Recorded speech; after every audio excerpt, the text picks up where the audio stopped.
नवदुर्गा।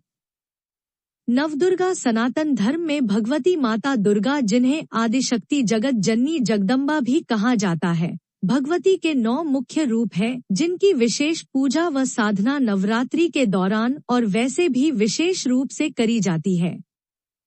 इन नवों 9 दुर्गा देवियों को पापों की विनाशिनी कहा जाता है।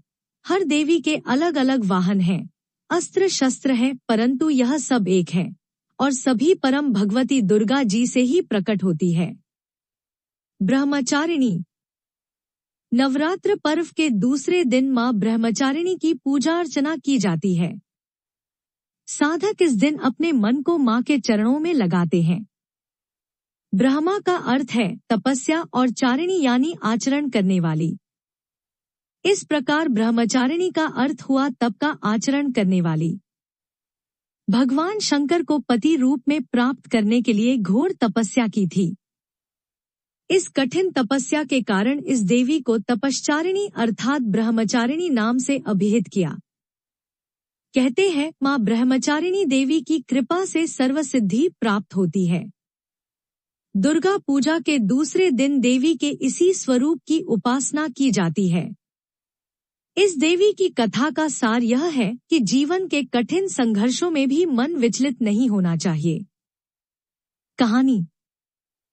पूर्व जन्म में इस देवी ने हिमालय के घर पुत्री रूप में जन्म लिया था और नारद जी के उपदेश से भगवान शंकर जी को पति रूप में प्राप्त करने के लिए घोर तपस्या की थी।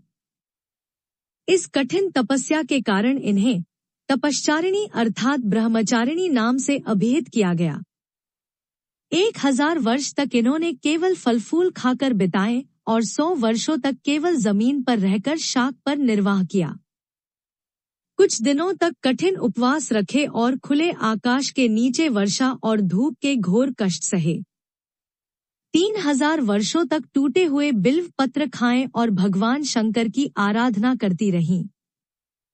इसके बाद तो उन्होंने सूखे बिल्व पत्र खाना भी छोड़ दिए। कई हजार वर्षों तक निर्जल और निराहार रहकर तपस्या करती रहीं।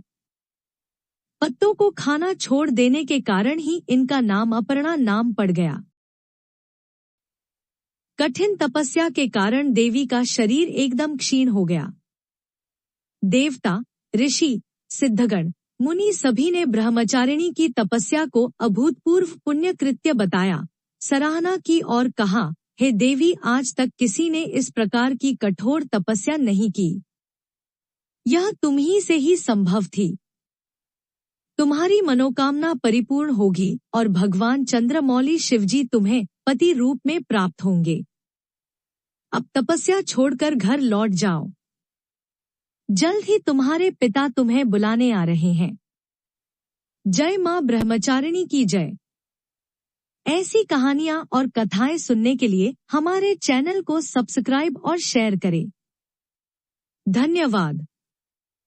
नमस्कार।